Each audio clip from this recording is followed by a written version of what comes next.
check. 1, 2. Ladies and gentlemen, please silence your electronics. The ceremony is about to begin. Cool.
What's that?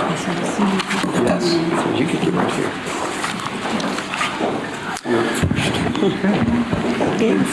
Good morning, everyone.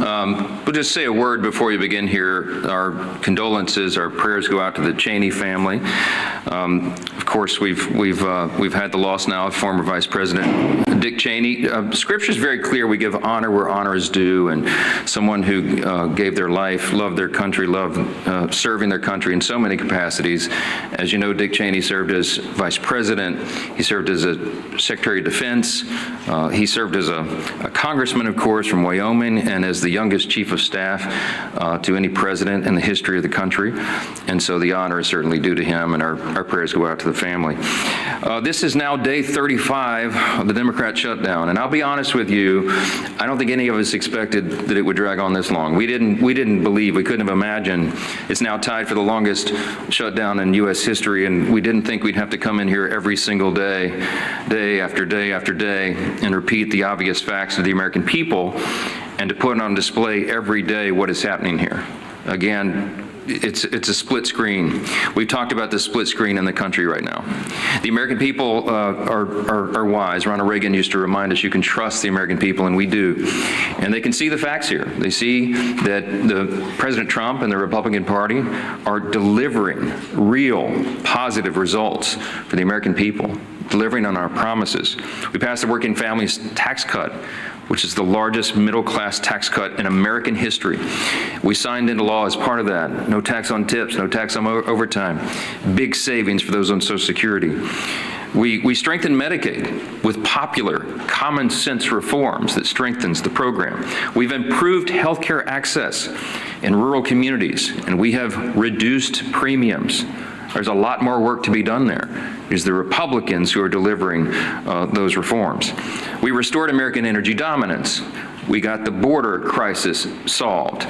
We are reducing and handling the crime crisis in city by city around America. And we have restored peace through strength.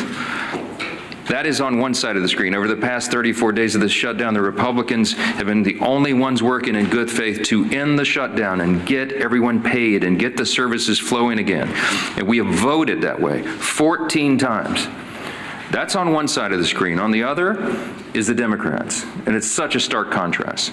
Because in the last 10 months, the only thing that party has accomplished for the country is to shut down the federal government and cause this pain. The past 5 weeks have been painfully clear that Democrats are not interested in doing their most basic job. And we explained here yesterday, all of this is motivated by one thing and one thing alone. The Schumer shutdown was never about health care or any other policy that they claim now. They can't even decide amongst themselves what it was about. Some have said it's the Seinfeld shutdown because it's about nothing. But I'll tell you what it is ultimately about, truly. And this is something that can be demonstrated, and everyone here knows it's true. As I summarized yesterday, the Schumer shutdown was never about health care or any other policy. It is about fear. It's about fear. Right now, the Democrats fear political retribution from the far-left activists in their party more than they fear the consequences of keeping the government closed for weeks on end. They fear political retribution from far-left activists more than families going hungry and workers missing paychecks. That is a fact that they are demonstrating day after day and vote after vote. It's gotten so bad for them that even their traditional allies are losing patience now. The head of the Teamsters Union had a blunt message to Democrats a couple of days ago. Quote, "American workers are not bargaining chips. Senators need to stop screwing around and pass the House-passed clean short-term funding bill," unquote. And it's not just the Teamsters, as you know. AFGE, the largest union of federal workers, had the same plea. And so did the National Association of Air Traffic Controllers, the Coalition of Airline Pilots Association, the NetJets Association of Shared Aircraft Pilots, the Allied Pilots Association, Southwest Airline Pilots Association, the New York Steamfitters Union. It goes on and on and on. These organizations have traditionally backed the Democrats for decades. That has been true. They represent tens of thousands of working Americans, all these associations together. And now they're calling on the Democrats to drop their partisan demands and reopen the government. Stop inflicting this pain on the American people because you are afraid of your far left base. And how did the Democrats respond to all this? They're gaslighting the American people and even their own base. The truth is the Democrats have lost touch with working Americans because they've simply stopped listening and stopped serving them. And every few months, after leaning harder into their woke identity politics, they commission an expensive study to try to figure out why working class voters have completely abandoned them in the Democrat Party.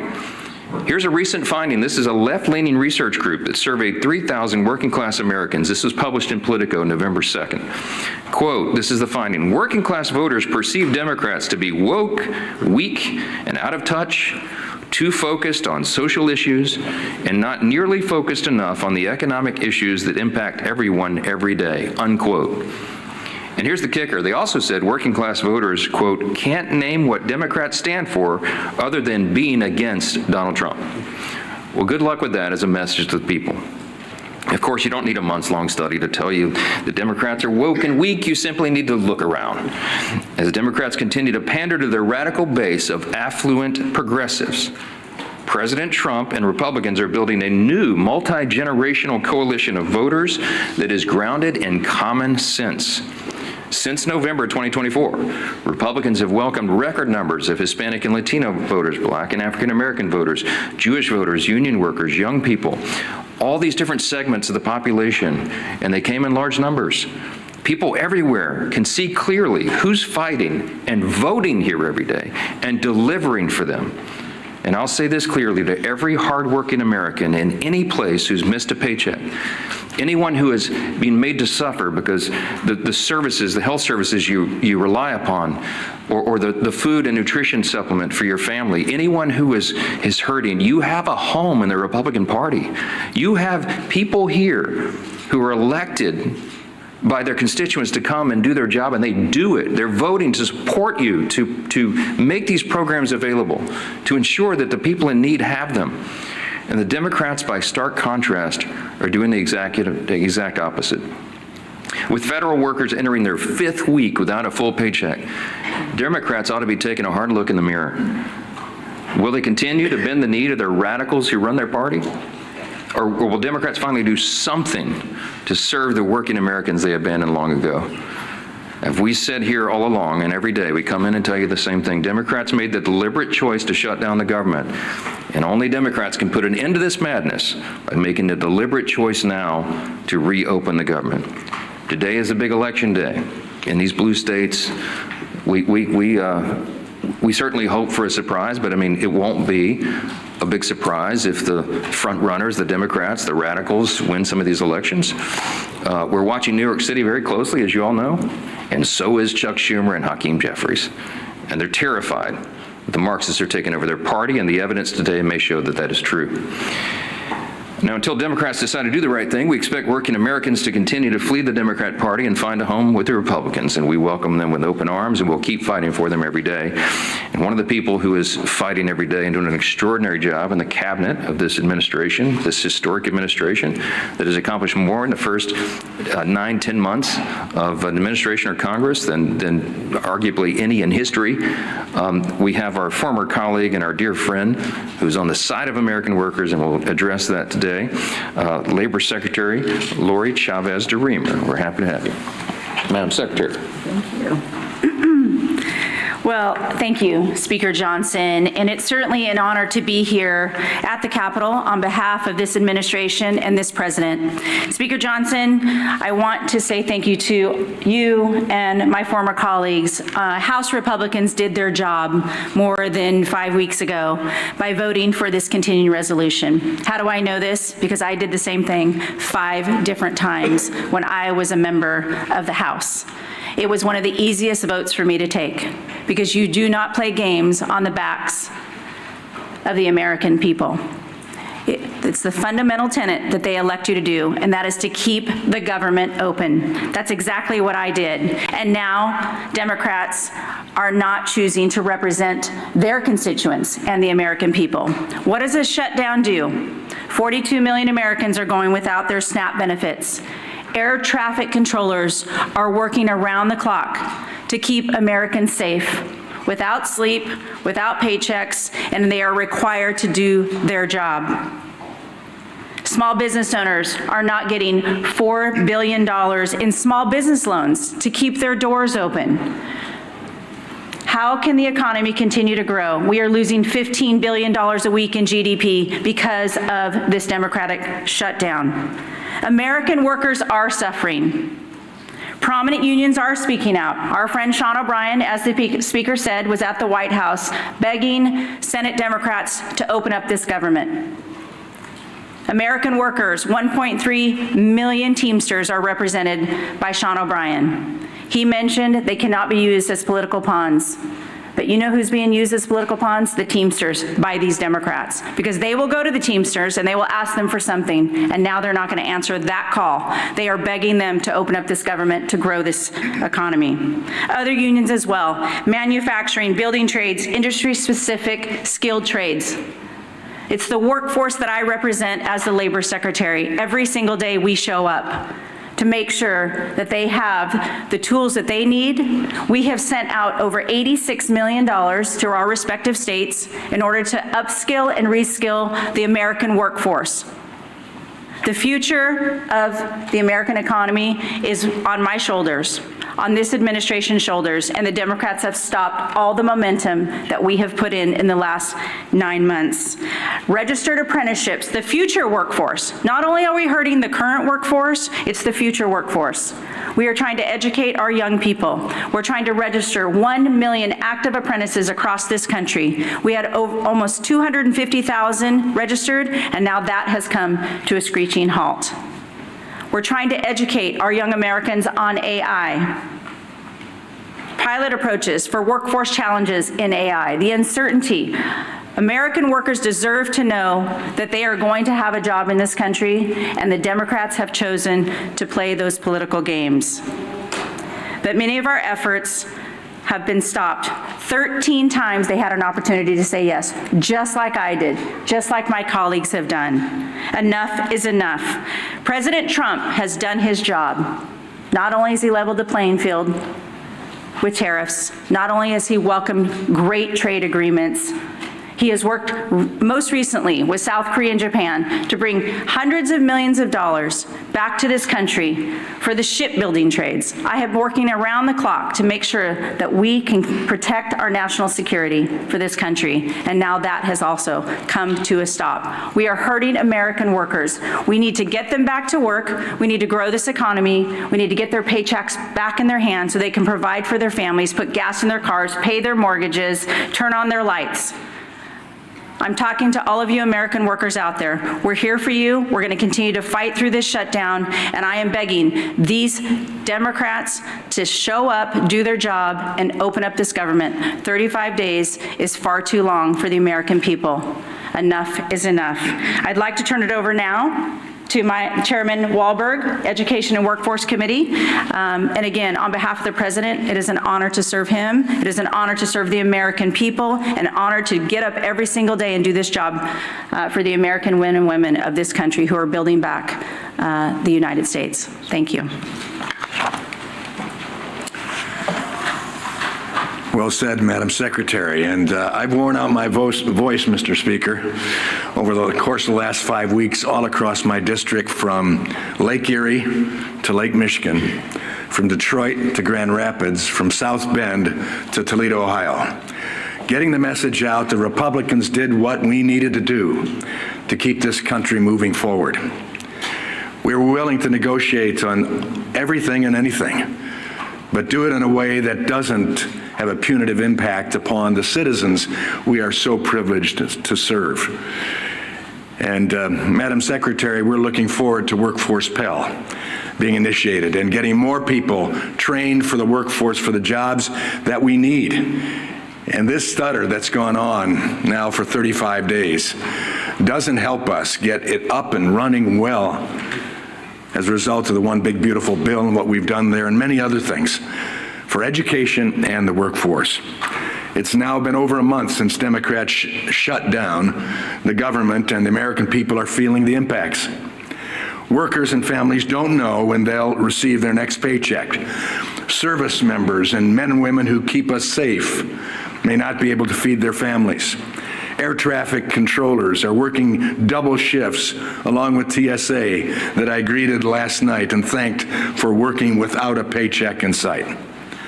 These are proud Americans who are working hard to keep our communities running, and the Democrats are making sure they won't get paid. The Democrats are making sure they won't get paid. Did I make that clear? We've tried to do that all across the media networks in Michigan, and I think it's working.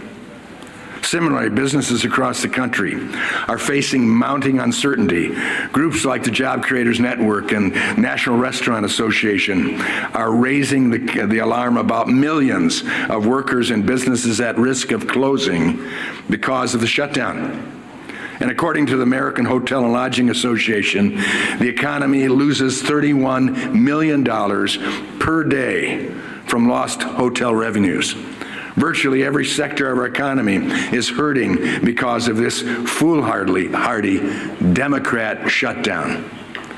And since the start of the shutdown, more than 4,800 small businesses have been unable to access the Small Business Administration loans. I've sat with some of those businesses. I've heard their concerns. I've heard their desires to expand their business, but they can't get the applications filled out, further restricting businesses' ability to grow, potentially forcing others to close permanently. What's more, this shutdown has disrupted the data that drives the economy. Jobs, prices, paychecks, the data that guides it all has stopped flowing, and that is hurting workers, families, and job creators. In my home state of Michigan, we're losing more than $360 million in economic activity every week, week upon week. That means every week workers, job creators, and communities lose out on chances to thrive as families struggle to put food on the table. But Democrats don't seem to mind. We've all heard House Democrat Whip Catherine Clark's interview describing the suffering of families as leverage to remote health care to illegal aliens. And then there's the Senate Democrat leader, Chuck Schumer, and his comment that every day gets better for us. How cruel, how unfeeling, how uncaring. Clearly, the Democrats are so wrapped up in D.C. politics, they've forgotten what really matters, helping the Americans thrive.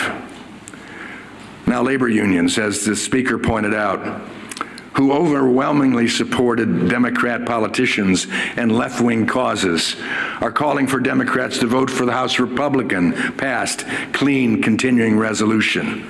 We passed it. We funded government. We didn't shut it down. The American Federation of Government Employees, Steamfitters Local 638, Teamsters, and pilots unions are calling for the government to reopen because livelihoods are being crushed. Our nation's children are being impacted too, and I'm concerned about that. Some Head Start programs, some of those small little seats that I've sat in, hearing about what good work is done for these families and kids. Head Start programs, because of the Democrat unfunding of them, will not receive federal grants despite being the only option for many low-income families. That will lead to disruptions that will force families to go without child care as programs face dwindling funds or go without funding entirely. We funded it in the House. The Senate Democrats need to do the same. If the COVID-19 pandemic taught us anything, it's how bad any disruption to a child's life can be. Long-term school closures exacerbated learning loss and caused skyrocketing truancy. How long do the Democrats need to keep our government shut down before they see the real harm they're doing to Americans' children? The Democrat government shutdown has gone on far too long. And the longer it lasts, the worse things get for the American people. This is the first time in history, if you might be reminded, the first time in history a political party has shut down the government over a clean CR. The Democrat petty partisanship is hurting workers and families across the country. The shutdown is also showing Americans just how far the Democrats will go to promote their out-of-touch agenda, even if it means holding the American people hostage for more than a month. America's workers, families, unions, and job creators have all spoken. Chuck Schumer, pass the clean CR and reopen the government immediately. I hope the Democrats are listening, at least 5 of them. Republicans have listened and voted to fully fund the government, coming on 15 times as of today. It's time for 5 more Democrats, including my 2 members from Michigan, to vote the same way. For the children, as Nancy Pelosi has famously said. Do it for the children. Do it for Americans. I now am pleased to turn over the podium to a great leader, Leader Scalise. Thank you, Chairman Walberg and Secretary Chavez-DeRemer. It's great to have you back here in the House.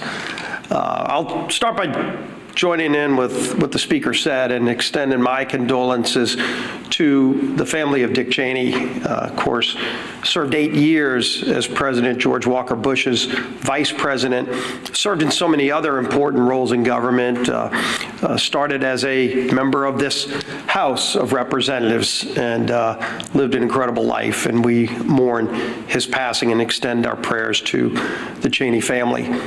As we look at potentially another vote today in the Senate to try to have a breakthrough to open up the government. Let's remember, when the Senate votes today, they're not voting on some big, massive omnibus bill, a bill that resolves all of our differences. You know, if you're one of these Democrats, and it only takes 5 to get this government back open, and you're struggling with this decision, do you offend your far left radical base? It's about to elect the new leader of their Democrat Party in Mondami in New York. Or do you stand up for the tens of millions of people around the country who are actually suffering? And if you vote yes today, are you giving anything up? What's in that bill? A clean continuing resolution that violates any of your principles? There's nothing.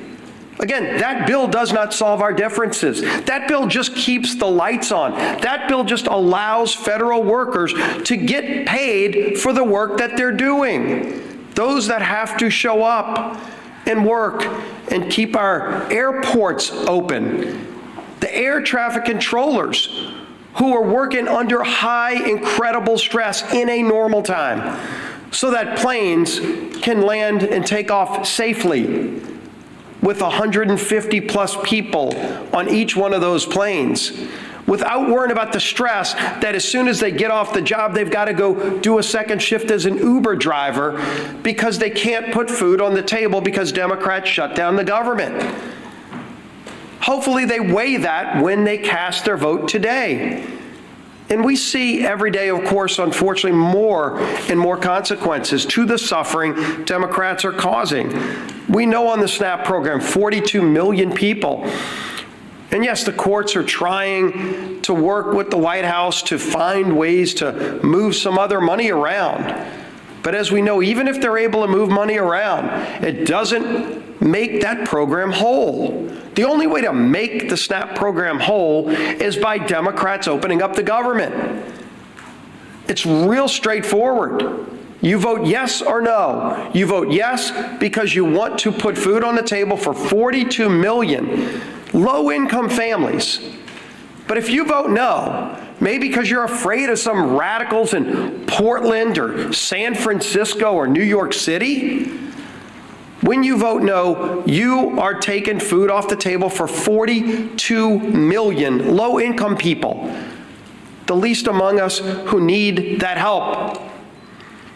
6.7 million going without the Women, Infant, and Children program funding. WIC program is really, really important, again, to very low-income people who need that help. Democrats have no problem shutting off that funding, causing that suffering. and to use their term because they think they're getting some kind of leverage. We still don't know what the leverage is for.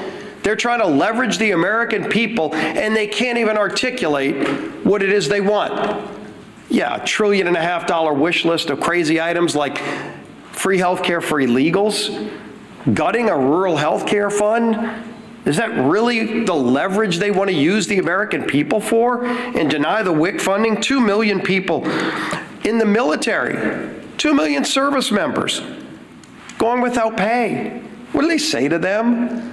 Oh, gee whiz, they were so afraid of Mandami in New York that they couldn't vote to pay our men and women in uniform who are keeping our country safe, risking their lives, while their families are wondering if they're going to be able to put food on the table. What a profiling courage. It's gutless. 700,000 federal employees without pay, 670,000 federal workers furloughed, 5.9 million households at risk of losing their home heating services under the HEAP program. You know, we had Secretary Chavez DeRemer talk about opportunities for young people that just want to learn through apprentice programs to get their start in life so that they can go and get a skill, a trade, maybe start their own small business. That's not going to happen while the government's shut down. And if those Democrats vote no again today, ask them to articulate why. What's their answer to those young people? Some 19, 18-year-old kid who just wants to go learn electrical skills, but won't be able to because, why? Because Democrats want to use him as leverage in some game that they can't even explain. And then, of course, we all know all the different groups that have come out over and over. They've not said, let's pass some big sweeping omnibus bill. They've just said, pass the clean CR that the House passed over a month ago. The National Air Traffic Controllers Association, American Federation of Government Employees, Teamsters, Coalition of Airline Pilots Association, Airline Pilots Association, NetJets Association of Shared Aircraft Pilots, Southwest Airline Pilots. Additionally, United Airlines, Delta Airlines, American Airlines, Southwest Airlines have all called for the same thing. It's for the Democrats in the Senate to pass the clean CR. The message couldn't be clearer. Their mission can't be more direct. You just show up today and do your job and vote yes. Doesn't solve all of our differences. It just gives us a few more weeks to start negotiating our differences on so many things, but while not holding the American people hostage. End this madness, Democrats. Open up the government. Our whip, Tom Emmer.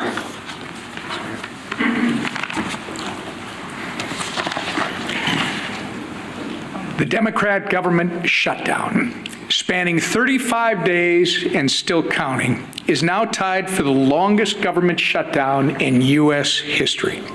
Chuck Schumer and company are going down in the history books for being total obstructionists over a nonpartisan government funding bill.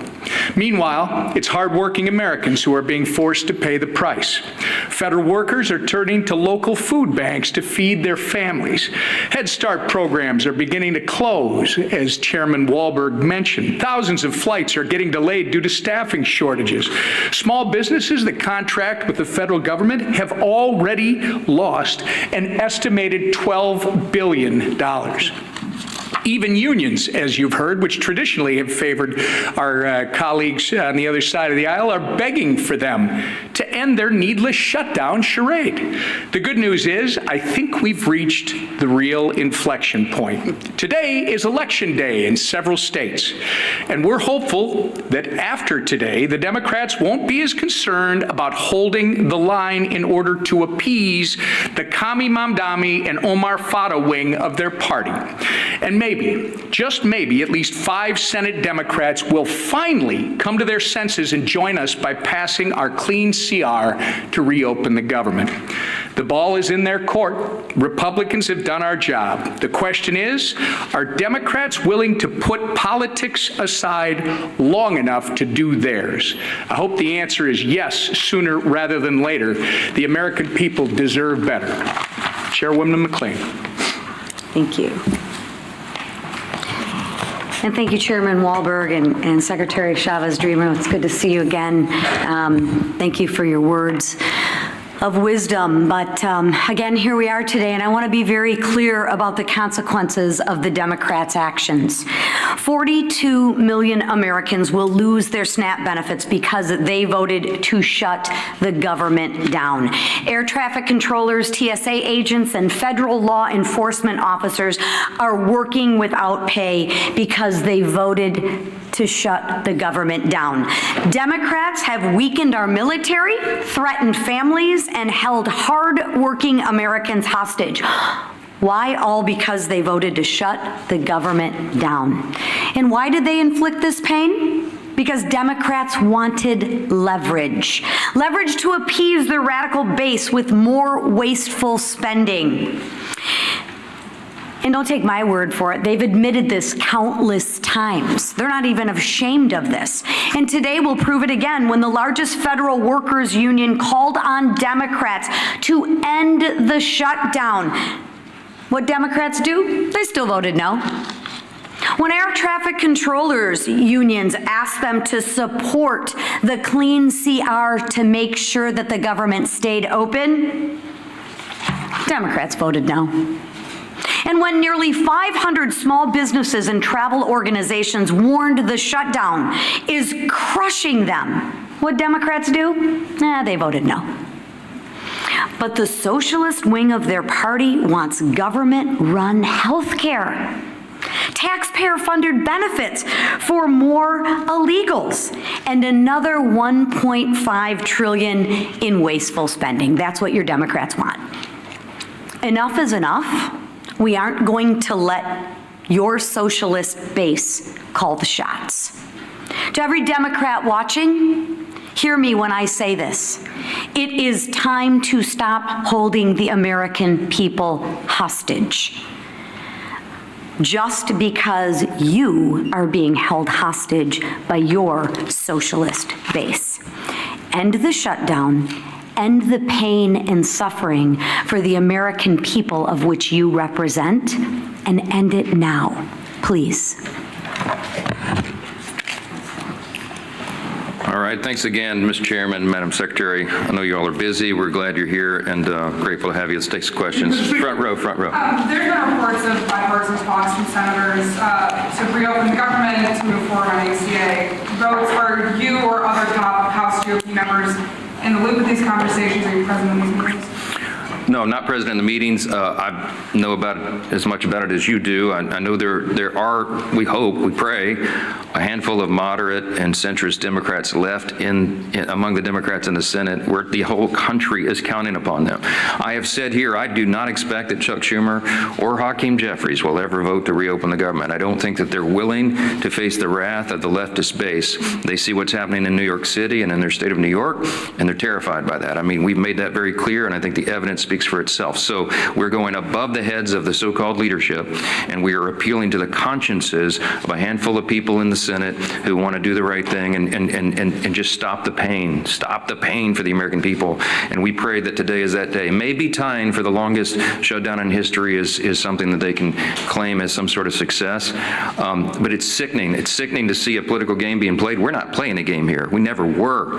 Back on September 19th, to remind you all again, we passed a clean, nonpartisan CR that's 24 pages in length, had not a single Republican priority on it. Why? Because we did it in good faith, because we didn't want this eventuality to occur. We knew it would be too painful for the people, and that's why we've always done the right thing, as everyone has said over and over. Now they won't, and we all know why. Yes, sir. Mr. Clinton said that they may pass it in the middle of this week, a new CR with a different date, maybe in December or January. Would you see the House coming back this week to pass it? If the Senate passes something, of course, we'll come back. We're running out of clock. Obviously, we put 7 weeks on the clock. That was remember, the bipartisan arrangement that was made between Democrats and Republicans in the House and the Senate, in consultation with the Senate, bipartisan bicameral agreement that they needed 7 more weeks on the clock, because once we got to the end of the fiscal year, September 30th, there would be that much more time needed, they estimated, to finish the government funding appropriations process. The Democrats have played games, and we've lost so many of those days now. So if they extend it, obviously that logically makes sense to us. I am not a fan of extending it to December because, let's be frank, a lot of people around here have PTSD about Christmas omnibus spending bills. We don't want to do that. It gets too close, and we don't want to have that risk. We're not doing that. We're not doing that. But too many people have concern. I think putting it into January makes sense, but we've got to obviously build consensus around that. There's some discussion about it. We'll see where it lands. I'm not sure. Scott, real quick. Yes, Scott. Mr. Speaker, you referenced the passing of Dick Cheney earlier, who was arguably the most powerful vice president in our lifetimes. Obviously, he has a complicated relationship with President Trump in his later years, as his entire family. But he served, I think, 3, maybe 4 presidents in the White House and in some of the top roles. Do you have any personal reflections, or did you have any interactions with Cheney as you were sort of coming up in Republican politics in Louisiana? And do you think, are there any plans for him to lie in the state here at the Capitol where he served? Well, this all, just was announced this morning, so there's not been any discussion about that yet. My interaction with him personally was limited when I was a freshman in Congress, and the 115th Congress came here in January 2017. One of my classmates was Liz Cheney, and we were in the same class. And I think I met her father for the first time with her personally, and of course I was honored to meet him. At the time, everybody was aligned on the same page on everything, and I admired what he had done in Republican politics to that point. And I meant what I said when I came up here and began this morning, that even when we have political differences with somebody later in life, you have to honor the sacrifices and the service they gave to their country. We certainly do that for the former vice president, and our prayers go out to the whole family. So yeah. You talk about the split screen between the Democrats are doing and what the Republicans are doing. What about the split screen about the fact that the Trump administration is administering only part of the SNAP program while President Trump is having a gathering party at Mar-a-Lago? I reject the premise of the question. Let me talk about SNAP. Okay. By the way, the president had an annual Halloween theme party every year at Mar-a-Lago. That's what he went back to as obligatory tradition. And I just discount what you're trying to do there. The SNAP benefit is a very important question. The White House has bent over backwards, as we've recounted here every morning, to make sure that Americans' pain is mitigated as much as possible, reduced as much as possible. So we got the troops paid. They made creative solutions for that. The WIC funding for women, infants, and children. And SNAP came to a legal crossroads because the legal analysis said that you could not use the contingency fund if the underlying fund was not flowing. I've explained that into detail here multiple times. 2 courts disagreed. So what did the president do? In good faith, showing again that he's willing to bend over backwards to help the American people when Democrats are not, he went to the court and said, fine, show me how to do it, because we don't see the path. And so the courts have ordered that. They filed a brief yesterday, or some response yesterday in the court, that they'll give as much as is there. Remember, the contingency fund only has roughly $5 billion, and it costs roughly $9 billion for a month of SNAP benefits. So I think the arrangement is they're going to give half, at least half, to everyone. But here's the problem: it's very complex, because that is administered through the states, and you have to recalculate all the allocations and how the checks go out. It's not, you can't just flip a switch and do that. It's a lot of work that goes into it. So I can tell you that the president is dialed in on this. The president is trying to protect and cover the American people, as he always does. The president is trying to get the government open again. And the Republicans have voted 14 times to do it, and the Democrats have voted 14 times not to do it, to keep the government closed. That's the story. And I don't know why there's any confusion about this at all. They're going to do it again today. My prediction is the Democrats are going to vote for the 15th time to shut their government down, and they're going to look down their noses at the people who are struggling, who are suffering, can't put food on the table, who can't pay their bills because they're playing games over here. It is absolutely unforgivable in my view. And I wish more of you would give them a tougher time. Yes, last one. Are you going to be able to coach? A question for the Secretary, if I may. I'm just curious if you can kind of tell us what we know about how the shutdown has impacted the labor market. Obviously, with Bureau of Labor Statistics folks being furloughed, I'm curious what we do know so far about how this has impacted the job market, and if we will really be able to get a full picture, or if will it take the shutdown ending for us to be able to get a full picture? Yeah, thank you for the question on the Labor Department and specifically BLS, the labor statistics, how important those data points are in order for the markets, in order for employers to understand what the workforce is needed. We are not able to release a lot of those reports because we have those furloughed employees. So once the government is open, we will get right back to work in releasing that. We released one report earlier this month because that was required by law, and the CPI in order to talk about Social Security checks for 2026 that had to be calculated. So we brought some workers back for that, but we will not be able to release the other data points.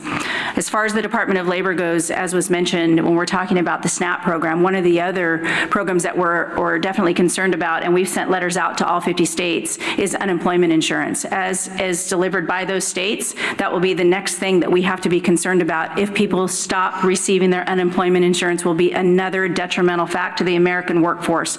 So that is what we're focused on now. We need this government open. We need to get back to work for the American people. The American workers deserve to know where their next paycheck is coming from, and the American economy deserves the American workers there. So yes, this is impacting the labor force. I would imagine we're going to see more and more things every single day that this government is shut down. It is going to affect the American economy. And so we're working hard at the Labor Department to make sure that we can keep everything running that we can. But right now at this point, we're working off the back heels of us, and we have to do everything we can. So it's important to get as many statistics out as we can, but we haven't been able to do so. So we're working hard for the American people. We need this government open to do so and to continue. Thank you. Real quick, do you support ICE raids in districts like Speaker Johnson's district and the Republicans up here on stage in the agriculture and hospitality sectors? Well, one of the things we focus on is all of the programs in order to support the American people. Certainly, the president has been clear. We secured that border. We're going to continue to work on behalf of this administration to focus on the American people, American first policies, and the American workforce. Thank you. Thank you. What about LSU? Thank you.